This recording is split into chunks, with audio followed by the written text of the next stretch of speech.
Hello, my name's Karen O'Connor and you're listening to Isn't That Interesting?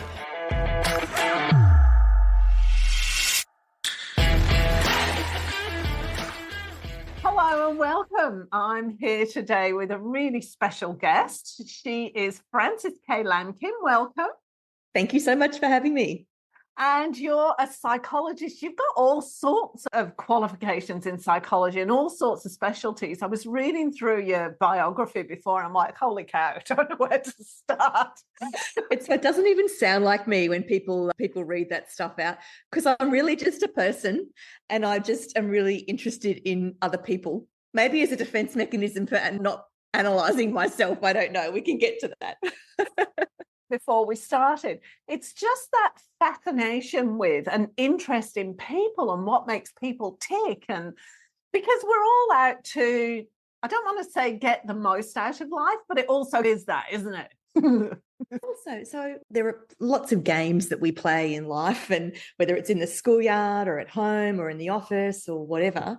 And I'm okay with playing the game. I just want to know the rules and what the rules of engagement are. And I think that's probably what I try to do in psychology, is to help understand what the rules are so that I can then play fairly and openly and I can predict how things are going to go. So I think we all want, I'm making a big assumption here, but I think we want a world that's a bit safe and predictable.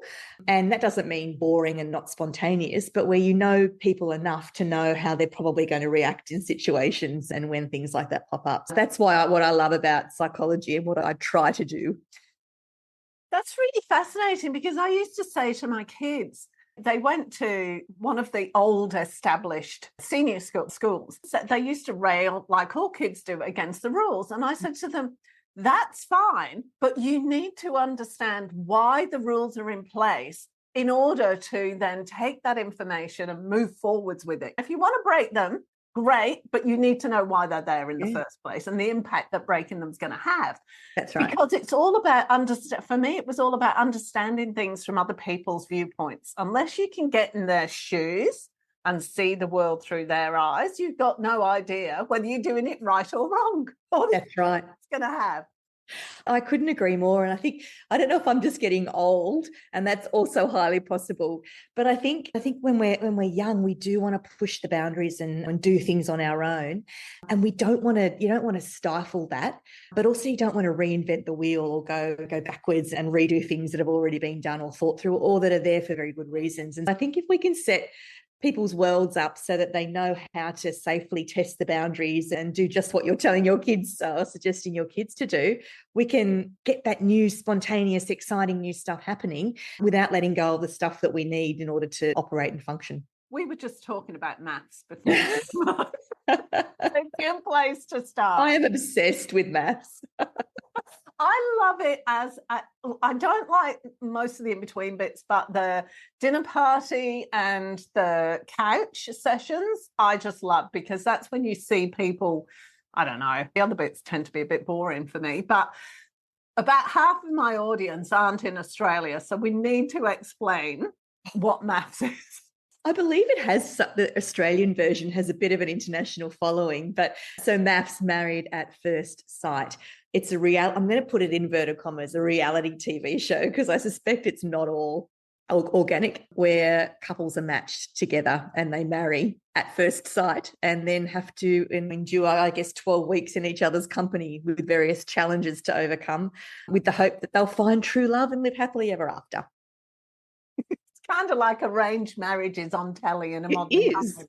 That's all it is. With specialists to help you get through them. But one of the things we were talking about before we came, I brought it up, was that what we've noticed is the gaslighting of people. Okay, explain what gaslighting is first from a psychologist's viewpoint.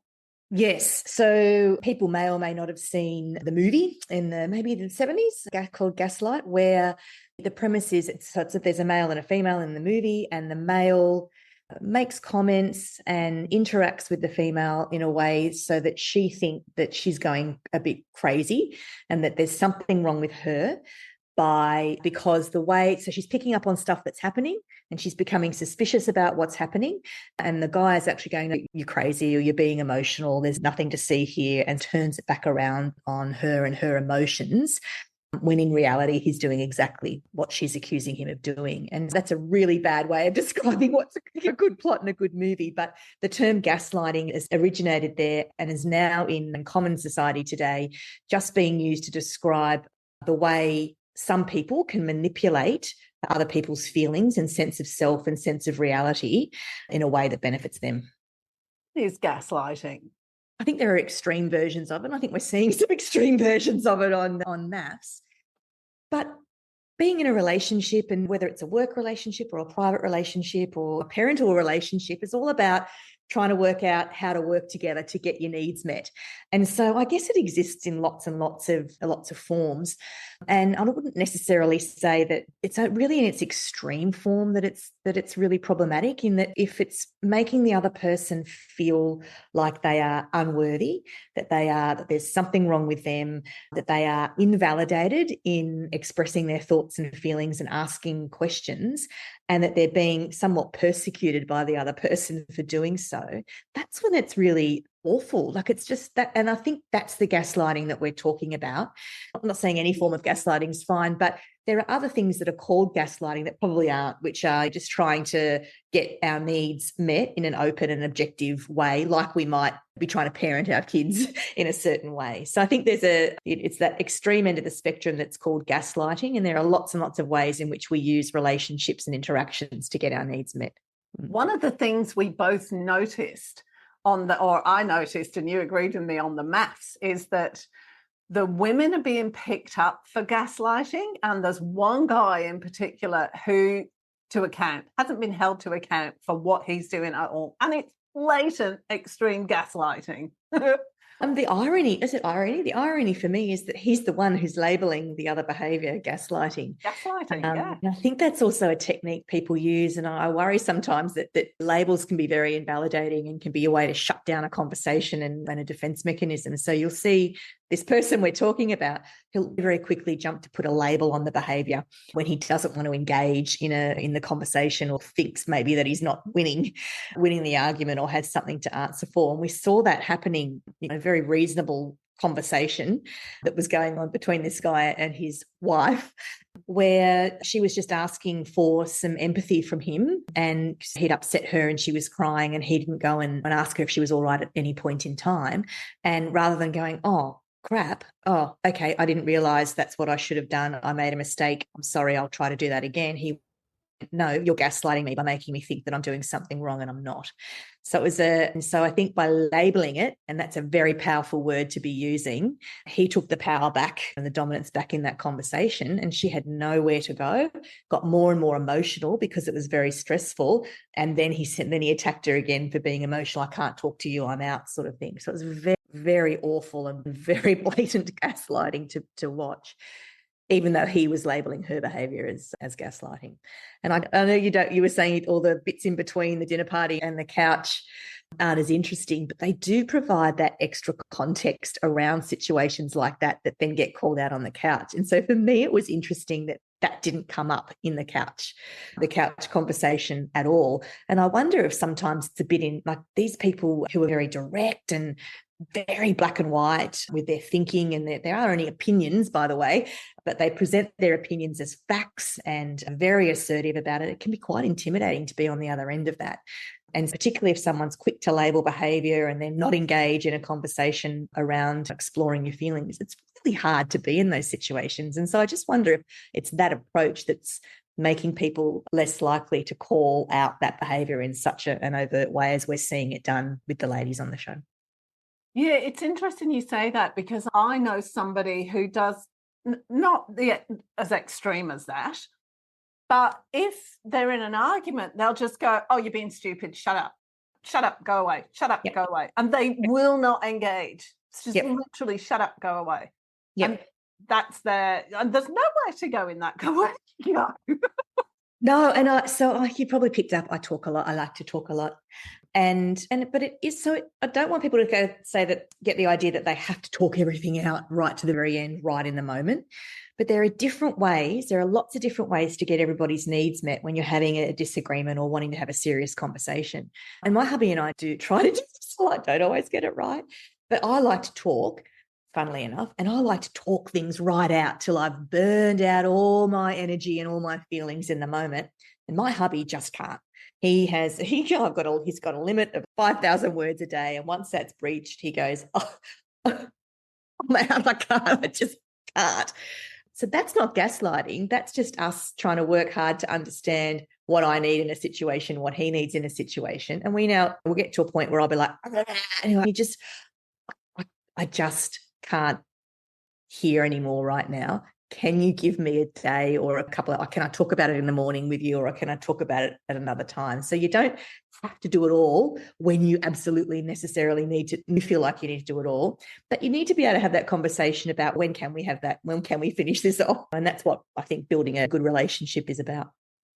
Like, just extrapolating this from here on out, we can go into the usual, they've obviously got some problems if they feel the need to do that. And there's a personality side of things. But one of the things I wanted to talk to you about was optimism and pessimism. Is there a correlation with that side of things, with the optimistic or pessimistic side and the way you behave in this situation? It's a really interesting question that I haven't thought about before. What have I been doing with my time? Yeah. So are you thinking that people with a more pessimistic view of the world might be less likely to engage in behaviours and discussions that get them the outcome they want? Is that? I don't know. It's just like, how does your personality as a whole and your general outlook in life, because if you want to do that gaslighting kind of manipulative shutdown of other people, is that because, are you more afraid of life? Probably, almost certainly. But then is that connected to that? How is that connected to like pessimism or ability to change? To grow, yeah. Yeah. I think that's really interesting. So my first thought is that it is. I think often this is, I'm going to make some assumptions here, not knowing the person we're talking about at all, and only seeing what's being presented. Let's just talk about your man on maths, like that. Yeah, that's right. We talk about him because that's and so often that big aggressive display of dominance comes from a place of insecurity and having to be the dominant person in the room, having to be right all the time. And if they're not, then that means something negative about them and probably their manliness or how they see themselves. And you can often find people who have big, bold, bolshy exteriors, and it really comes as a bit of an overcompensation for what they're really feeling or what they're worried about might lie underneath. Now, whether they're aware of that or not is another interesting question, or whether they've just learned to build this facade and this way of relating that's really impermeable because of what it sits on top of or not. And I do think we're seeing maybe a bit on maths particularly, but out in society, a propensity for people to not want to show vulnerability and being wrong and having to say sorry and take a step back is a sign of imperfection, and imperfection's bad. And I wonder to what extent things like reality TV and social media and filters and all of that stuff that we put out there about ourselves, our ideal selves, our ideal versions of ourselves, is perpetuating that a little bit, I wonder. Yeah, it's interesting, isn't it? Because as you were talking, I'm thinking about there's this reaction wave that kind of started with Marga about men's dominance. There's the whole break down the patriarchy thing, and men are going to respond, and certain men are going to respond in a certain way. So there's this whole wave of younger blokes in particular trying to save what they perceive to be their manhood. And then you get this kind of reaction from the guy on maths. It's in the same kind of boat, isn't it? So how do we... It is. And sorry, if I may just interrupt, I've just interrupted you anyway, if I may. Fine. The other concern or the worry that I have is that I'm loving seeing the positive femininity and womanism and And I have much more of a clear idea for me about what it means to be a woman today than perhaps my mum did and my aunties and grandma did. And I feel like that's amazing. And I wonder if it doesn't have to be, but I wonder if part of that's been at the expense of attention on men and what it means to be manly and male in the context of womanism. And so it doesn't have to be a competing thing where we can be unique. And there are lots of different things and ways that we are in the world. And what I worry about is that for our younger men coming through, that they just aren't quite sure how to be. What they might see is their version of manly in this big social context that we now find ourselves in. So I think, we need to do a bit of work on that too, I think. We do, because how do you compensate for that? If somebody's idea of the way the world needs to be is the man needs to have charge, complete 100% control, final say, everything in the family, how do you guide somebody that it's okay if that's not 100% the case and other people have a right to say something? How do you move beyond that? It's an insecurity, obviously, but what can you do in the face of that? Really hard, I think, because if that's their world view and they've constructed their whole world and their social circle and their private lives and their work lives around forcing that, the only evidence they're getting in the world is that's what they need to be and that's what they can be. And so for me, it's probably about showing them that there's other evidence to counteract that view of the world that they have. And I think that's where the struggle and the tension and the emotion comes into play on both sides of that conversation. But you've got to feel safe and supported to have those conversations. And I guess that's the point at which people might come to a psychologist to help and guide them and support them through those difficult conversations that they're a bit afraid to either think about or confront or have that conversation about with someone else out there in the world. Yeah, that was where I was going with it, because it's if you tell somebody, there's got to be a feeling of you're wrong now for people who think that you're wrong, which means you're wrong is life-threatening to most of us. I don't feel good about being wrong. Like it's, especially when you're my age, like I think, no, I'm right. But I think that's what I'm loving about a lot of the conversations that are happening out there in the world right now about gender and about culture and about all of those really important about climate, is that in order to participate fully, it's really important to be open, and you can still be you don't have to rock your whole foundation, but just add other perspectives into that rightness about the world. And I think if we took that perspective, we'd maybe get ahead a bit quicker and be a bit nicer to each other. That's really interesting. Now, that's a great way of looking at it, that it's not that you're wrong, you're just adding more rightness to your worldview. Talk to me about that, because that would just so help people with adaptability, wouldn't it? Yeah. Being okay with things. Yeah. And I think, so firstly, I think you've got to be okay with not having all the answers. And I'm now very okay at my age because I don't have all the answers. But I think that's right. And I think what I've loved about my trajectory through life is that I've been fortunate enough to be able to go to uni and to do research and to be just curious and interested about the world and to have education experiences and work experience that allow me to be curious and interested in the world. And I wonder if when as kids, like, we're interested and curious about the world. And so that's what I love about being around young people, is because they still have that curiosity and interest in the world. And I feel like that's the ticket. So you don't, instead of having to be right all the time or have all the right answers, if you're just curious and interested enough in what's going on around you and in your life and in yourself to keep asking questions, then maybe that is the way to be a bit more right. It's interesting because as you're saying that, I'm thinking back to my time, because I've got 4 kids as a mum. And when you're raising the kids, until they're a certain age, they think, I remember one of my kids saying, "Did you used to be a teacher, Mummy? Because you know everything." That's the role you take on, isn't it? And although you say, I actually don't know, I'm not sure about that, let's talk our way through it or I'll find out, you are expected to know everything. And so you become, I'm talking about me here, you get into You get into the habit of, so it's like you get into the habit of just making pronouncements because it's a lot easier than entering into But them. also, I remember with our kids getting, especially with of course, our first, but baby vomited all over the ground. And I was looking around for who might come in and help me clean it up. And my hubby was asleep, and I'm like, oh, I'm the responsible adult in the room here. It's me. Do it.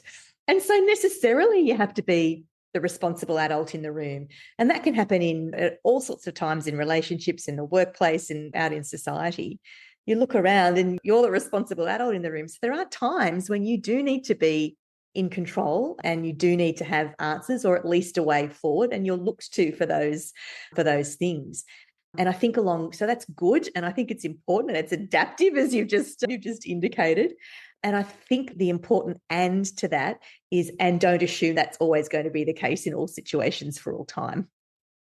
It's one of the learnings that I've had, particularly over the last 10 years as my kids have all grown up and left home, is get back into the habit of learning as opposed to knowing. And it's interesting that learning gives you a different perspective on the world to knowing. And I'd like to try lots of things. I'm jack of all trades. But what you said earlier, the more I learn, the more I realize the less I know. That's right. It's very humbling, isn't it? Yeah. I know nothing about anything really. Yep. And I'm actually okay with that now. And that's just something.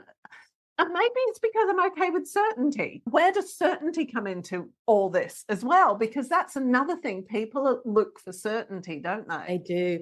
Yeah. And that comes back to being able to predict and understand people. And so I think from my perspective, certainty isn't about control. It is a bit about control, but it's not about knowing what the outcome's going to be.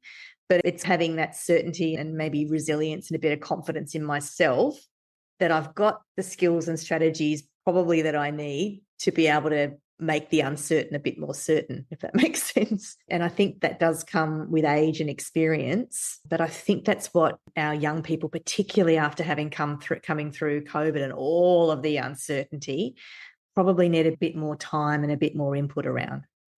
Talking of that, it's interesting watching the difference that COVID had on my 4 kids. I've got a nice little group there. 4 different personalities who dealt with it and who didn't deal with it quite so well, who's got the lasting, lingering impact. And my youngest was going through year 11 and 12 during COVID, and she was at boarding school in New South Wales and we're in Queensland, so we had problems getting her across the border every time she came home. There was all sorts of things. But she's an adaptable kind of personality. So she handled it a lot better than some of the others would have done, for example. So how do we communicate that it's okay to not know? That's right.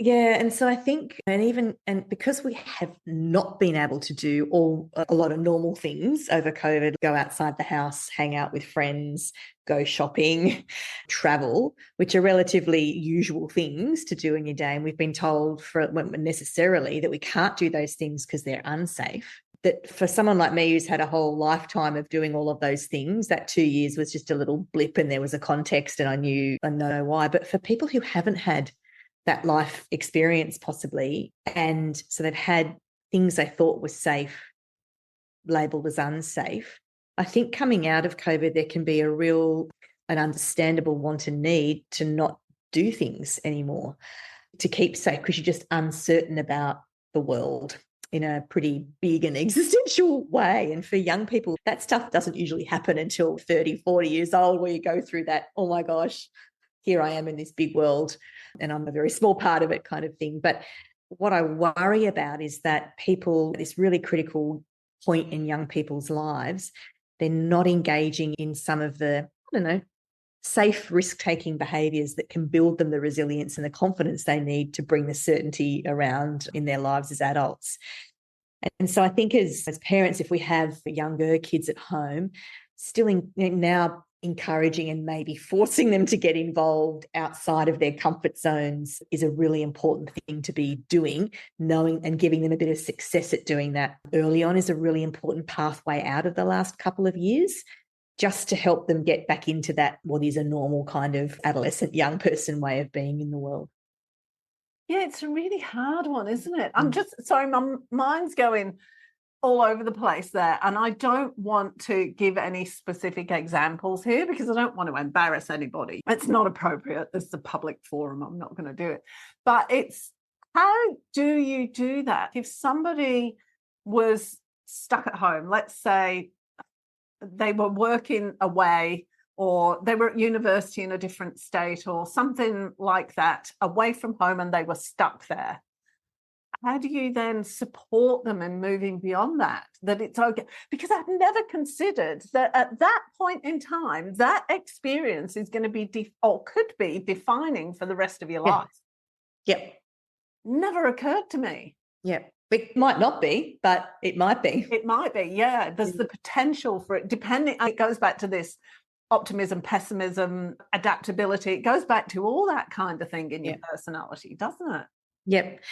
And so I think, and so for me, it comes back to maybe how we might work with people who are highly anxious. So anxiety is about not feeling safe in the world and trying to develop strategies to help feel safe and in control in the world. And sometimes when anxiety is about those strategies, when they're all together, getting you closer to where you want to be in the world, they're not making you feel good. They're not making you do the things that you really want to do. And so that's when we go, let's have a look at what those strategies are and see what's driving them. And is there anything different? And so I think part of the way we potentially can help is by having these conversations with those people that we might be worried about, or even if we're not worried about them, but talking out loud that process of how you might adapt to the world. Encouraging people to try things, even if if they're feeling anxious, you can still do things and have feelings about it, which comes back to the gaslighting, which is like the opposite of what people do when they're gaslighting. So you don't have to have all the answers before you try something out. And could we be a bit curious and interested and open to there being a different outcome if you try that activity than the one you think you're going to get? And so some specific, really simple examples would be, I don't know, just giving, so I've got younger kids, so my examples are going to be younger. I might get our kids to make dinner for us for the night, which is tricky. There's lots of things to do, but there's support around. It's probably going to work out. It's for mum and dad. We're going to really enjoy what you cook no matter what, but it's just pushing their comfort zone a little bit to have to do that. And so then maybe there are other examples that are more relevant for people who are a bit older, whereby it might just seem like an everyday thing to us, but can be just a safe pushing the boundary experience a little bit, just to help people get back on that path of checking out the world for what it holds for us. So it might be if someone's at uni, instead of going to online courses online subjects all the time, go one a week in person. Try, maybe you're going to catch the bus once a week instead of going in the car or walking. So just doing little things that you know are probably going to go all right. It's equally as likely that it'll go right, even more likely than wrong. And let's test that out and do a little experiment to see what happens if we actually try it, rather than sitting at home going, I know I don't want to do that because I know it's going to make me feel uncomfortable. It's going to be awful and I'm not going to want to do that anymore. It's just testing out, being curious and interested in testing out the assumptions that we make about the world. This is really relevant to everything, because I hadn't considered everything we're talking about here is based on anxiety, isn't it? Different kinds of anxiety, the gaslighting, the adaptability, the optimism, pessimism, all of it. It is. Yeah, I hadn't considered that. It is. And I think so. Anxiety is a really great label. We've already talked about labels, and labels can be really helpful. And I think what's even more helpful is looking at and understanding what we mean by anxiety and how that might be playing out in our lives. So it might help for people to know that the cluster of things they're experiencing belong in an anxiety disorder group. But really more important is understanding what people are thinking and feeling in that context, and how we might be able to, I don't know, rewire or re-strategize about how to live with those feelings. Okay, let's do a little sidestep here. Stigma about being anxious. Not necessarily from society, although it is, but like labels, again, you wouldn't necessarily want to label yourself or consider yourself an anxious person, particularly not to anybody outside yourself, but also within yourself. And yeah, how do we deal with that side of things? I think so. Labels, it's a real, I love talking about labels, and psychologists are really good at putting labels on everything. Even simple things like thinking, we go, ooh, cognition. And thinking about thinking is metacognition. Like, really? Anyway, not now. It's just, but in some sense, labels can be pretty invalidating. And we just saw that you're gaslighting me, and I'm not going to enter into anything around that. When you go, no, that's not what's happening. And can we have a talk about that? No. And so sometimes it can be people can get a label, and it can bring a sense of relief because it just gives them a way to make sense of the experiences that they're having. And I think that's when the labels are applied appropriately, then that's certainly what happens. But when they're not applied appropriately, or sometimes if they're self-applied or whatever, or on the internet, you do a quiz and you label, I think that's when we get into some trouble, because it can be quite invalidating. It can raise stigma around behaviours that exist on a bit of a spectrum, that might not be disorders. It might just be, oh, this is my style of being in the world, and how can I make it work for me, not against me, as opposed to being labelled, oh, you've got an anxiety disorder that needs to be treated. And sometimes when people get a label, they think that's the end. People can think that's the end point. So I can't do this because I've got anxiety, or you can't do this because you've got anxiety. And I think that's where either the self-stigma or the stigma from the rest of the community in the world comes in. And that can be really awful to experience, and really limiting in what options and opportunities are available to you in the world.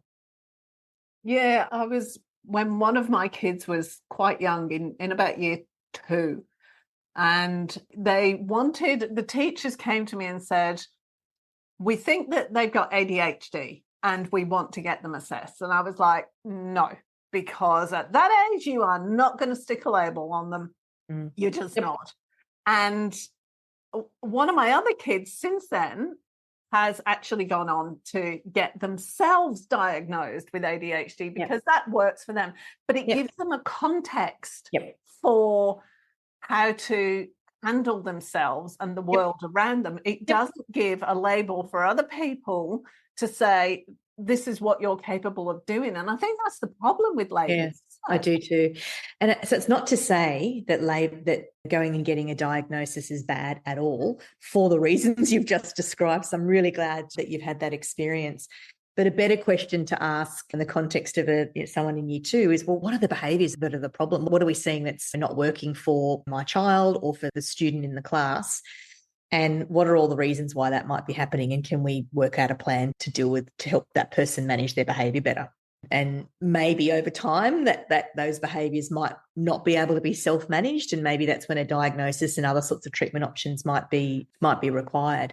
But certainly the starting point is not the label. The starting point should be, what are the things that are happening that are not working for me and for others?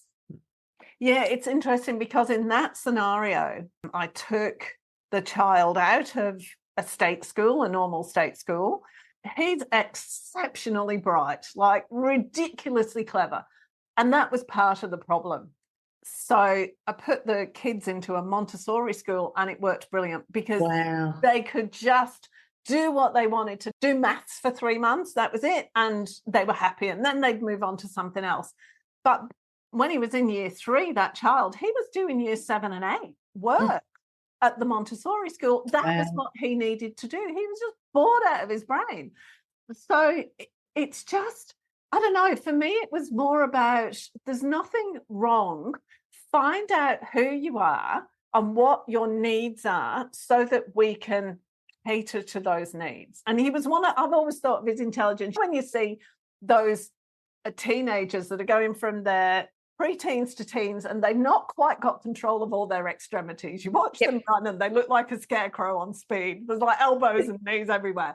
That was what he was like with his intelligence and his personality. He didn't have control of the extremities of it. He's only just getting on top of it now. That's how it felt to me. And it was about teaching him to be okay with who he is, and being able to make the most of it. There's nothing wrong. This is what you've been given. You've got massive talents. Now work with them. That's right. And make it work for you and not against you, because we do have to exist in a world and in a social world, and there are different contexts where there are different expectations of us. And that doesn't mean that we all have to be the same cookie cutter type of person. We all have our uniqueness that we're bringing into our situations, and we just need to understand ourselves well enough to make it work for us, not against us. It was all about, as well, because I've always said to the kids, we're all weirdos. You're fine. Yeah. But you also need to be able to have the option to function in society if you choose. You don't have to, but I want to give you the option, the rules so that you can do that if you want to do that. And I've completely forgotten where I was going with that train of thought. That's making it work. I think making the world work for you, and you work for the world rather than it all being against you. Yeah, and it's also not about being the same as everybody else, because that's the other thing with anxiety, is having struggled with anxiety on and off my whole life. You go, oh my God, you start comparing yourself to everybody else. I'm not like them. I'm not like them. I don't do things. I'm not normal. I'm not normal. That's right. And we're programmed to judge and to judge discrepancies, and whether that's between what we internally think and feel about ourselves versus what the outside world thinks, how we're doing relative to the Joneses next door, or people on maths, or people on social media. And we're programmed to judge and make judgments about the world, and then to judge how far or close we are to that other person or experience. And of course, we only ever really look at the outside, and it's often our own mirrors that we're putting on other people and reflecting back to us that we're being judgmental about, which is really interesting about that gaslighting maths person, I might add. But yes, I think it's part of what we do naturally as human beings. And again, we want to make sure that it's working for us and not against us. You don't remove it. It's really valuable. Anxiety is really valuable in many situations, because it helps us be a bit more cautious and a bit more thoughtful about the way we approach interactions, but it doesn't necessarily have to stop us from doing all of those things that are out there in the world. So again, it's that balance, I think. Judge, sorry, I'm just looking at the time. What time do you need to go? Oh, gosh. I could talk forever. I'm so sorry. I could too. That's fine. We can always do a second episode. About 10. I need to get going about 15:15, if that's right. So about 10 more minutes. Let's start wrapping it up in about 5 minutes, and that'll give us time and everything. So how do you create that balance? Because most of us, I suppose, this desire not to get things wrong, to get it right, we would naturally want to avoid situations where we're a bit anxious. Because that could be a sign that this is all wrong and I really don't need to do that. So I don't have it, by the way. Muck up constantly. Just ask my kids as much as go work and my hubby and me. So I think a focus on effort and the process rather than the outcome is really important, and that we need to be prepared to try irrespective of the outcome is something that we probably need to reward and think about and give ourselves rewards for, irrespective of whether the outcome is what we've predicted or what we've wanted or gives us accolades and status and those sorts of things. And so I think that's a big part of it.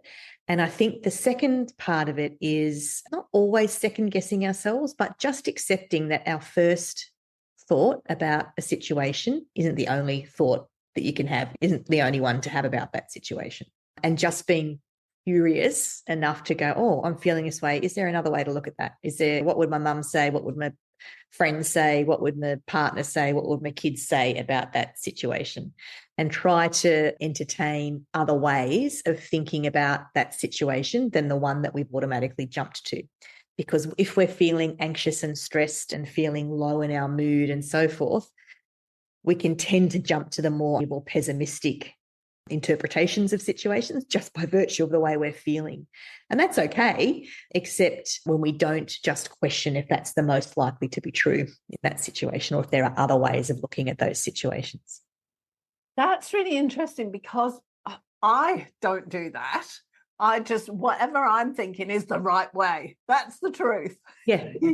I rarely go, okay, how could I look at it? Like, I was invited to do some public speaking and went into a complete meltdown. It was something that I know I should probably have a go at.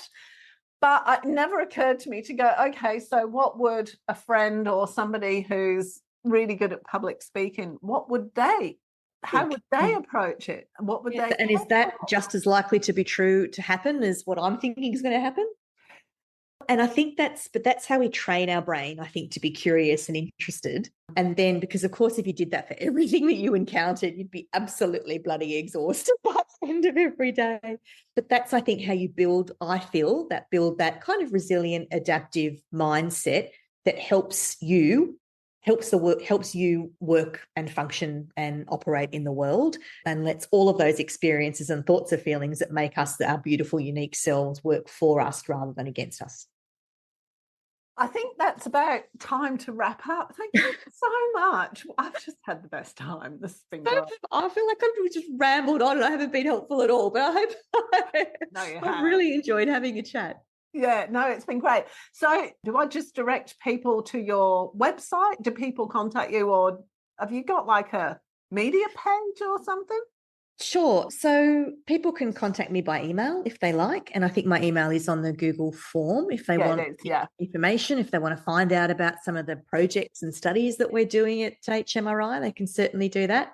I can also send you a list of things. If people are feeling like they need a bit of help for anxious feelings, feelings of depression, those sorts of things, I can send you some other websites that can help connect people to treatment and to care.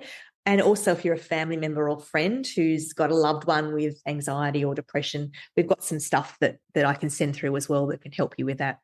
So I don't know if that's all helpful, as well as providing my email. Fantastic. Thank you so much for this opportunity. If you enjoyed this episode, be sure to subscribe and don't forget to rate and review this podcast and share it with your friends. Thanks so much for listening, and I hope you're leaving with some thought-provoking information that can make a difference in your life. See you next time.